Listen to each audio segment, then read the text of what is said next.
His wolves found her at the tree line, with frost silvering her hair, and the forest already curling its roots toward her boots, like something asking permission to be touched, and the Alpha King, watching from his horse, with his breath fogging white in the dark, said the 6 words. He said to every trespasser before his men dragged them back across the boundary stones, to die of exposure rather than be killed inside the wood itself. No human survives this forest.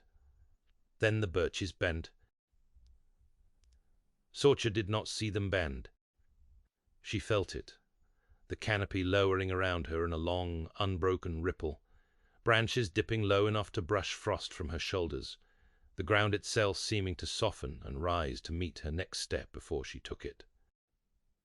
She had been walking for 6 days on a knee that had stopped reporting pain properly sometime around the 3rd, and she registered the forest's strange courtesy the way she registered everything else by then, distantly, as something that was probably going to kill her, regardless of how politely it went about it.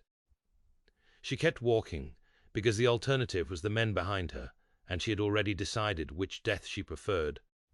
Her hand was closed around the token at her collarbone. Iron-banded wood, no larger than a thumbnail, carved with a stag standing in a ring of thorn. Her mother had pressed it into her palm with the last of her strength, and told her to never cross into wolflands, and then had died before she could explain why, which meant Sorcha had spent 6 days walking directly into the one place she had been warned against, because House Belgrave was ash behind her, and the men who had burned it were the only thing left chasing her toward a decision. She had left with nothing else worth carrying. The granary ledgers she had kept for 9 years had burned with the rest of the haul. The boots on her feet had a split along the left seam that let the cold in with every second step, mended twice already with thread pulled from her own hem, because there had been no coin left for a cobbler, and no time to find one. She had eaten the last of her bread on the 3rd day, and had not eaten since, and somewhere around the 5th day her hunger had stopped registering as hunger, and started registering as a kind of clarity, the particular sharpness that comes from a body that has decided survival is the only task left worth its attention. She did not think of herself as brave. She thought of herself as a woman who had run out of better options than the one in front of her, and who had learned, in childhood, to walk through fear instead of around it, because around it usually cost more time than she had. Behind her, 2 miles back and closing, were the men who had put House Belgrave to the torch on behalf of a border lord who wanted the land and had decided the easiest way to take it was to leave no one alive who could contest the boundary. She had heard their horses twice in the last hour. She did not look back to check whether they had heard her too. There was nothing behind her worth the time it would cost to look. The horses stopped at the boundary stones. The Alpha King did not. He came forward, alone, on foot, leaving 20 wolves and a warband's worth of silence behind him, and Sorcha had time to register the size of him. Not tall in the way that flatters a man in court, but built the way a door is built, something in it, before the trees beside her dipped their crowns toward him too.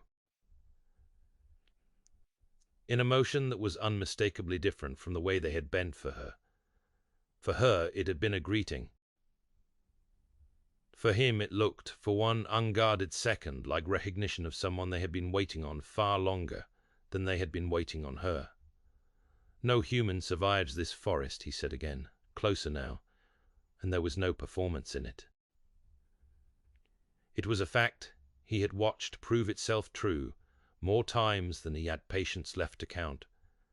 I'd noticed, Sorcha said, that it seems to disagree with you. Something moved behind his eyes that she would not understand the size of for several more days. Iron grey, the colour of his irises in the low light, and they held on her face a half-second longer than a man dismissing a trespasser had any reason to. He did not kill her. He could not say why. Later, when his beta asked him directly, except that the wood had not stopped bending since she crossed the stones, and a king who killed what his own boundary refused to reject, was inviting a question he did not yet have the answer to. They did not put her in a cell. That alone told her something about how badly her arrival had broken whatever the order of things was supposed to be. They put her in a small stone room in the gatehouse, with a fire already lit, and a guard outside the door who did not know whether he was protecting the room or protecting the forest from whatever was inside it. A girl from the kitchens brought her bread and a bowl of barley broth before anyone had decided whether she was a prisoner or a guest, setting the tray down without being asked and without the careful blankness most of the keep staff had already adopted around her. "You looked like you hadn't eaten," the girl said, by way of explanation, when Sorcha only stared at the food. "Nobody told me not to feed you. I figured that meant I could." She left as quietly as she'd come, and Sorcha ate slowly, the way a body relearns food after going without, and found that the small, unremarked kindness of it sat heavier in her chest than the forest bending had. In the morning the Alpha King came himself, instead of sending someone, which his beta, a sharp-eyed man named Joran, who introduced himself with the particular formality of someone deeply unsettled by his king's behavior, noted with a look that he did not bother to hide. "You're not from any house this side of the river," Garrick said. It wasn't a question. He had the look of a man cataloguing facts he intended to use, not a man making conversation. "House Belgrave," Sorcha said. "What's left of it?" which is me. And this she did not lift the token. She had already learned in one night that showing it too readily drew attention she could not yet survive.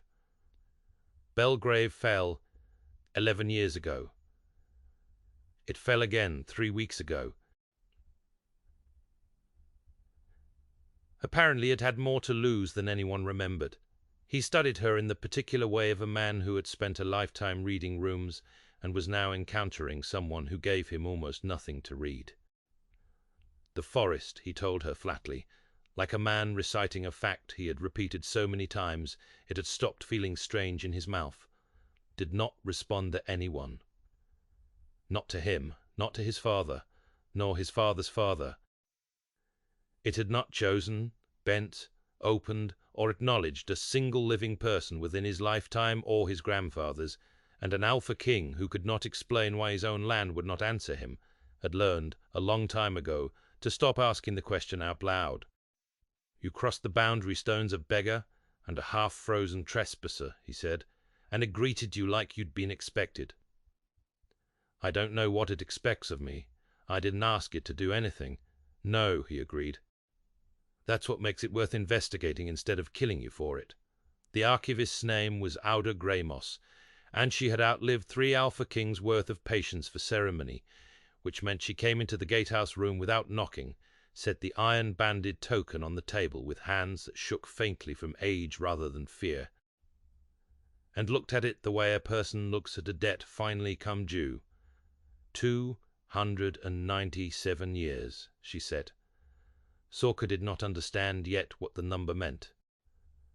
Garrick, standing by the window with his arms crossed in a posture that did nothing to disguise how still he had gone, understood it immediately. "That's how long since the forest answered anyone," Auda said, not looking up from the token, turning it over with one knotted finger to trace the stag and the ring of thorn.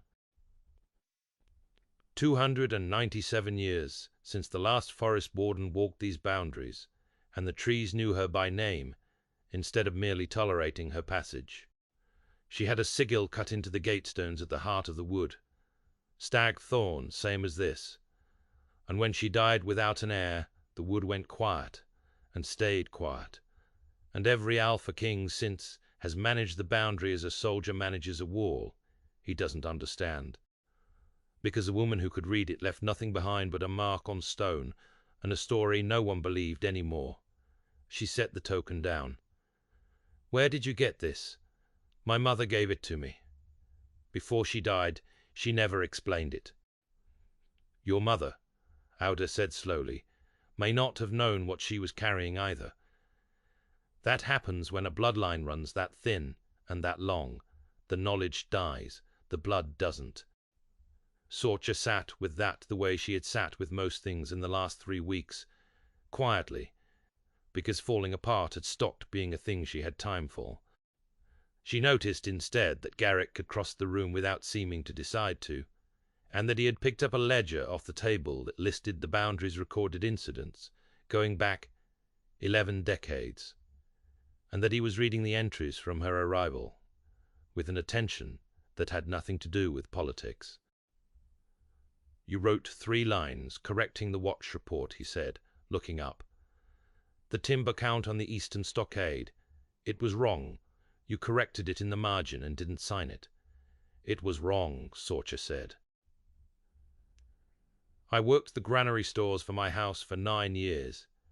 I notice when a count doesn't add." He read the correction again. She watched him do it. And something in his face did the thing faces do when a person decides, privately, and without announcing it, that someone is more interesting than they had budgeted for. "How long were you walking?" he asked her. The first question all day that wasn't strategic. "Before you reached the stones." 6 days. "Alone?" "There wasn't anyone left to walk with." He did not say anything to that. In the days that followed, while the court above her debated what to do with the fact of her, Sorcha learned the keep the way she had learned every place she had ever lived, by its edges first, the corridors no one used, the stairwells that creaked on the 4th step, the window in the gatehouse tower that looked out over the canopy, and showed her every morning the exact spot where the trees had bent for her that first night. The keep itself sat at the edge of the wood, the way the wood sat at the edge of everything else the Alpha King ruled, a border place, built for watching rather than comfort, its halls narrower and its fires smaller than the grandeur she had expected of a king's seat. As though generations of Alpha Kings had quietly understood that nothing built here was meant to be permanent, fog gathered at the lower windows most mornings, and did not burn off until well past noon. The staff spoke of the wood the way people speak of an old relative they have stopped expecting to change, with a familiarity that did not quite disguise how little they understood it. She found, in the particular hush of the place, something almost like the silence of her own burned-out hall, and did not examine too closely why that was a comfort rather than a grief. He set the ledger down, carefully, the way a man sets something down when he has run out of useful things to do with his hands, and for a moment the room held a silence that had nothing to do with rank in it at all. Then his fingers brushed hers, retrieving the token to hand back to her. Barely a second of contact, accidental in the way that 2 people standing near a small table will sometimes touch, and he withdrew his hand before either of them could decide what to make of it, and left without another word. She stood holding the token long after the door closed, and told herself the warmth in her palm was only from the fire. Joran found her in the gatehouse courtyard the next afternoon, arms crossed, blocking enough of the path that she understood she was meant to stop. "I don't know what you are," he said without preamble. "I've served him 11 years. I've never seen the wood so much as shiver for him, and you've had it bowing inside a week." He was not hostile, exactly. He was a man doing the job of being suspicious on his king's behalf, because his king, for the first time in 11 years, had stopped doing it for himself. "If you're a trick someone's playing on him, I'll find out. I want you to know that now, plainly, so there's no confusion later about why I was watching." "I'd think less of you if you weren't," Sorcha said. And something in Joran's face eased fractionally the particular respect of a man who had expected to be lied to, and instead been agreed with. The council pressure reached Garrick before it reached her, though she felt the shape of it second-hand in the way the lords who had once ignored her in corridors now studied her with open calculation. 3 of his eldest advisers petitioned him formally to have her removed from the keep, pending a full accounting of her claim, arguing that housing an unproven trespasser inside the walls while the wood's sudden behavior remained unexplained was an insult no ally would forgive and no enemy would fail to exploit. He refused them in council, in front of witnesses, in language flat enough that no one mistook it for indecision, and the cost of that refusal followed him out of the chamber, in the form of two lords who no longer met his eyes in the corridor afterward. He did not mention the cost to her. She heard of it from Auda, who delivered the information without comment, the way a person delivers a fact they expect to matter later. Cressida Marrow arrived 8 days later with a retinue large enough to be its own small army, and the first thing she said to anyone in the gatehouse courtyard was not a greeting, but a correction.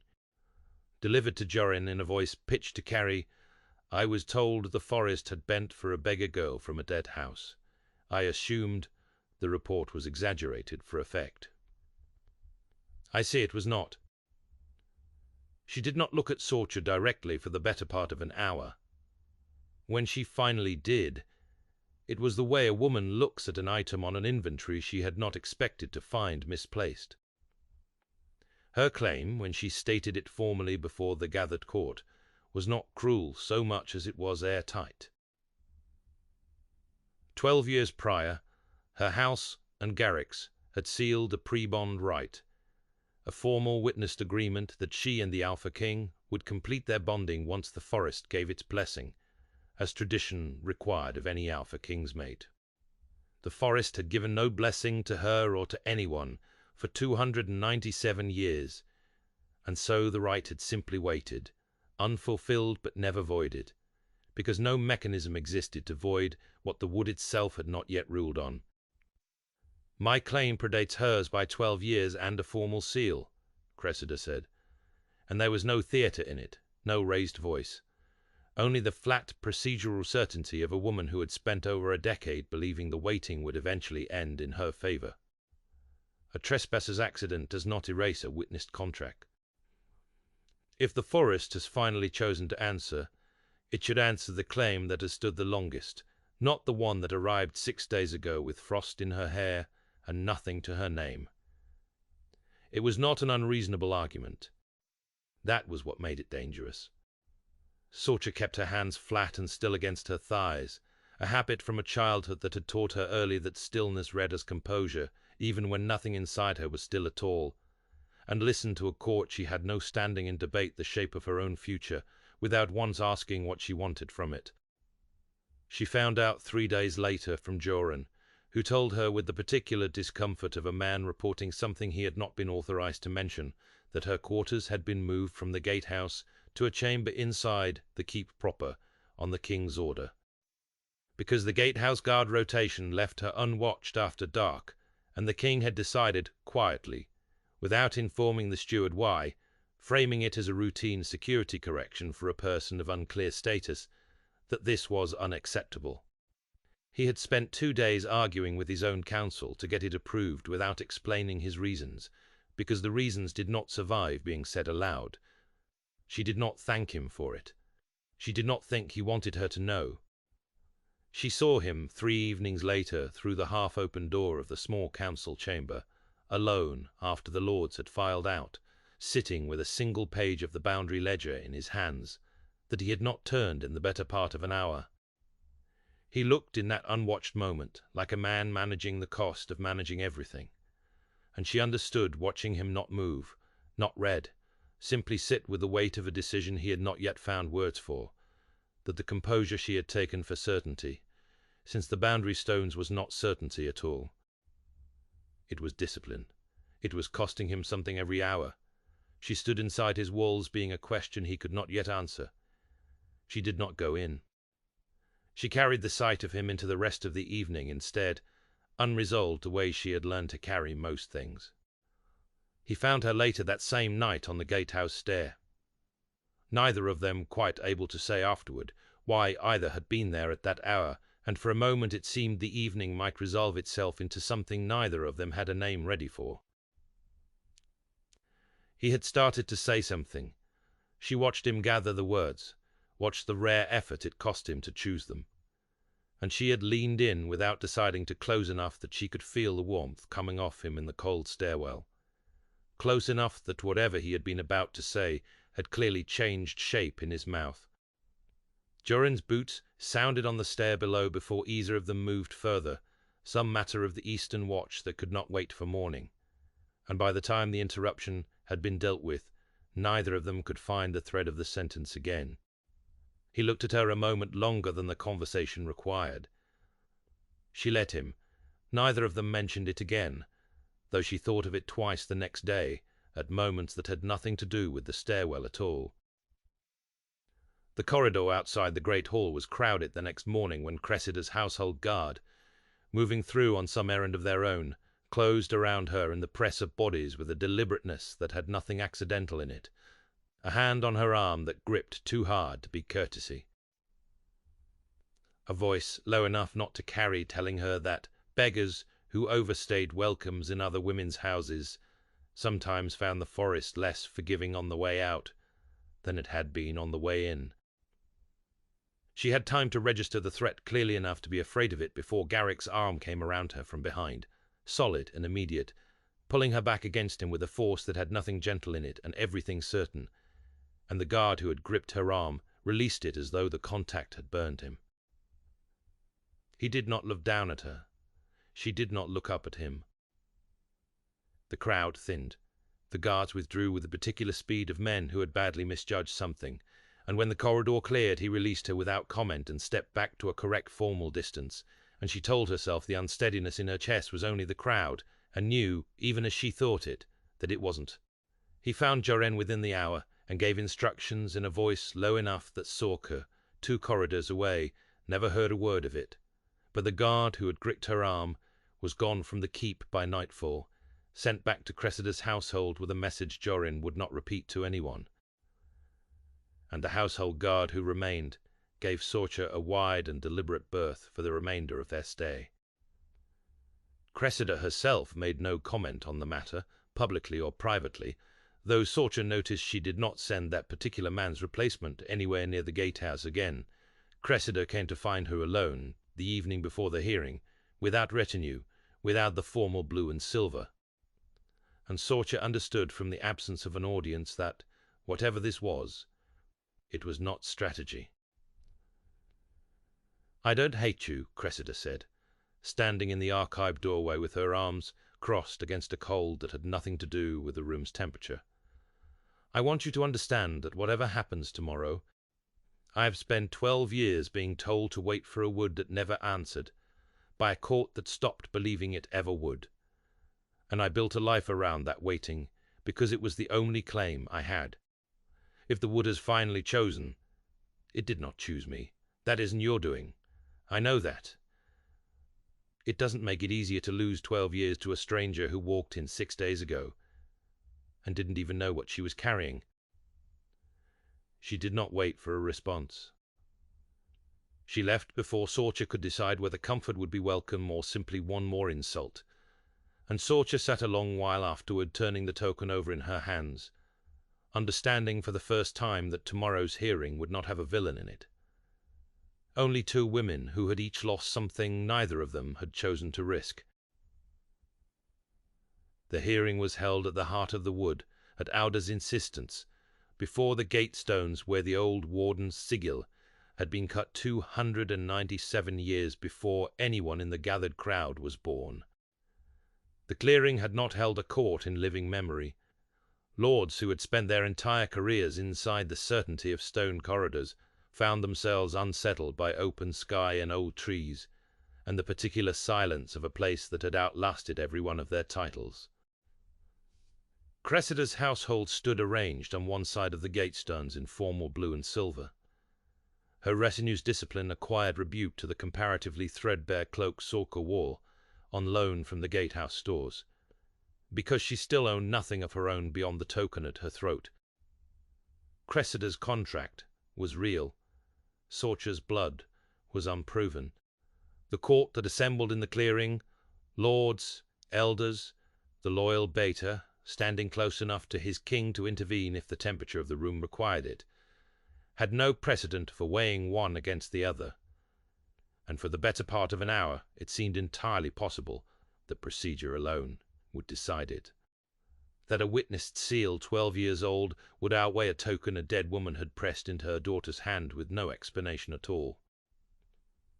"A forged trinket," Cressida said, when order set the token on the flat stone beside the carved sigil for the court to compare. "Proves nothing but that someone, at some point, knew how to carve wood. Then let the wood decide, Auda said, as it always has. Sorcha stepped forward before anyone could stop her, before she had fully decided to, and pressed the token flat against the cold stone where the stag and the thorn had been cut nearly 3 centuries before. And for one unbearable second, nothing happened at all, the clearing holding its breath. Cressida's expression sliding from contempt toward something closer to relief. Garrick's jaw set in a way that told Sorcha he had already begun preparing for the answer he did not want. Then the wood answered. It was not subtle. The canopy across the entire clearing dropped in a single continuous wave, branches lowering until leaves brushed the heads of lords who had to duck to avoid them, roots breaking the surface of the path in slow, deliberate arcs that curled toward the stone, where her hands still rested, and somewhere above them a sound moved through the wood that was not wind. That had never been wind. A long, low, settling exhale from something that had been holding its breath for 297 years, and had finally been answered.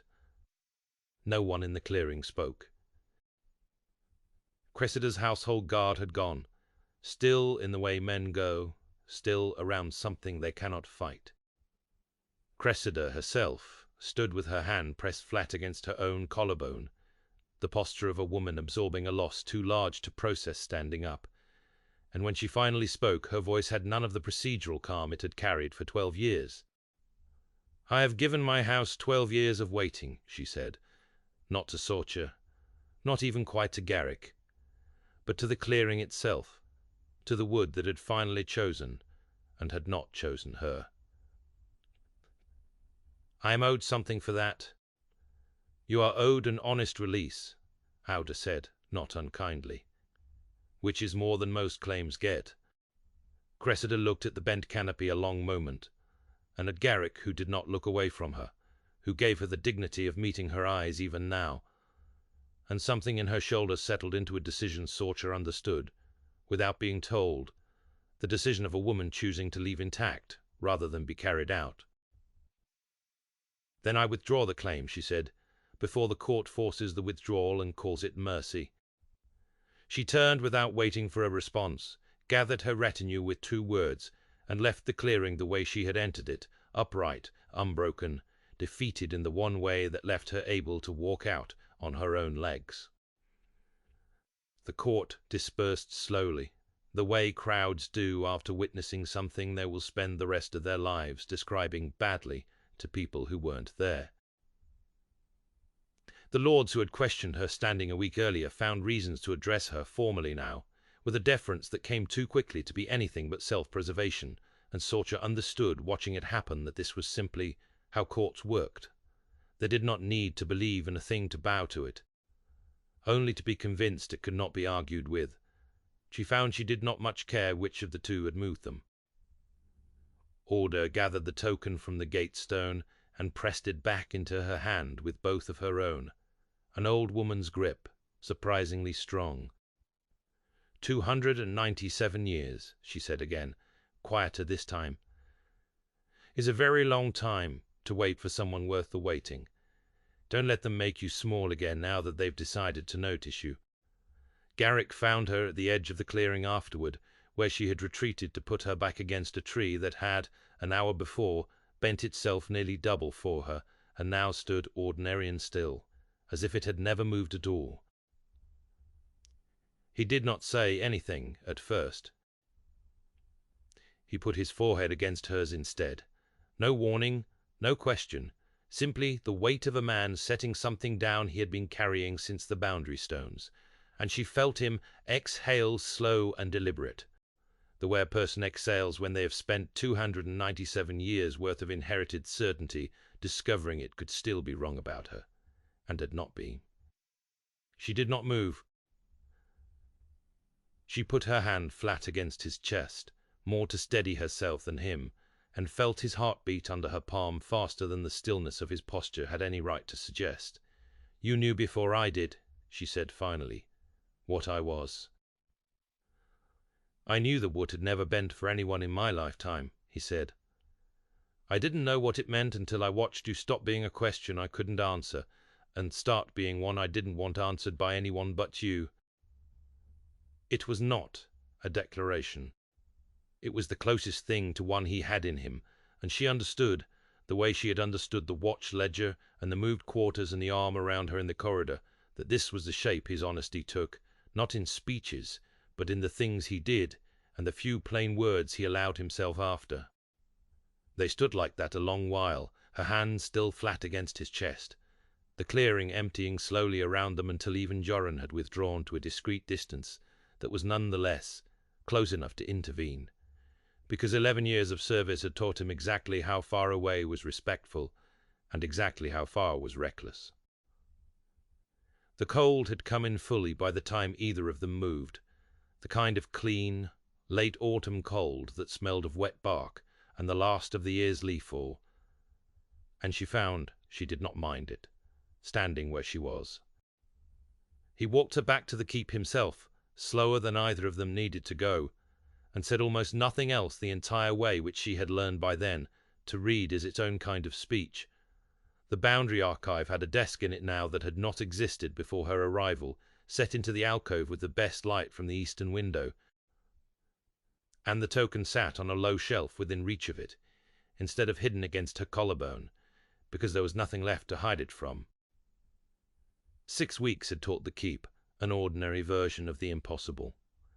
The forest bent every morning when she walked the gate-stone path to check the boundary markers, the way it had bent the first night, except now no one in the courtyard so much as looked up from their work to watch it happen. It had become simply what the wood did when the warden walked through it. Her mornings had a shake now that they had not had since before House Belgrave fell, up before the rest of the keep. The gate-stone path under boots that were new and did not let the cold in anywhere, the long unhurried walk to the boundary markers with the canopy lowering around her the way it always did now. She still kept her hands flat, and still when something frightened her, she suspected she always would. But there was less lately. That frightened her enough to require it. Order had taken to spending her mornings in the archive too, teaching her to read the older boundary records in a hand 6 scribes out of date, and Joran had stopped addressing her with the careful neutrality of a man uncertain of her rank, and started arguing with her directly about timber counts, which she understood, from him, as the deepest form of respect available. Garrick came in the evenings, after the council business of the day had been settled, and sat in the chair across from her desk without being asked, reading whatever ledger she handed him. And some evenings they did not speak at all, and it was not an absence of anything. "You changed the gatehouse watch rotation the 2nd week I was here," she said one such evening, not looking up from the page she was copying. "Before the hearing, before any of this was settled. I did. You never told me why." "I didn't like the idea of you walking back to that room alone after dark," he said. "It seemed worth correcting. That was 6 weeks ago." "I'm aware of that," he said. And there was nothing in his voice that needed to be aware of more than the fact itself, which was, she had learned precisely how he said the things that mattered most. She set the pen down. He reached across the narrow space between the desk and the chair, and found her hand without looking for it, the way a person finds something they have already memorized the location of, and she let her fingers close around his, and for a long moment neither of them said anything else, because there was nothing left that needed saying out loud. The kitchen girl who had brought her bread that first night now brought tea to the archive most evenings without being asked, and had taken lately to addressing her by a title Sorcha had not yet grown used to answering to. Joran still argued timber counts with her twice a week, and had stopped sometime in the last month, pretending the arguments were anything but his version of company. Order had begun, slowly and without ceremony, handing over the oldest of the boundary records, the ones that had not been read by anyone but her in 30 years. The way a person hands over something they have been keeping safe for someone they were not certain would ever arrive. Later, when the lamp had burned low and the archive had gone quiet around them, he kissed her once, careful, unhurried, like a man who had spent 297 years of inherited silence, learning exactly how not to rush the one thing he had finally been given permission to want. Outside the narrow window, in the dark beyond the keep, the forest stood still and ordinary, the way it always did now, the way a thing stands when it has finally stopped waiting. If a wood waited 297 years for the right person to walk through it, and bent itself nearly double the moment she finally did, what do you think it knew about her that no one else, not even she herself, had figured out yet?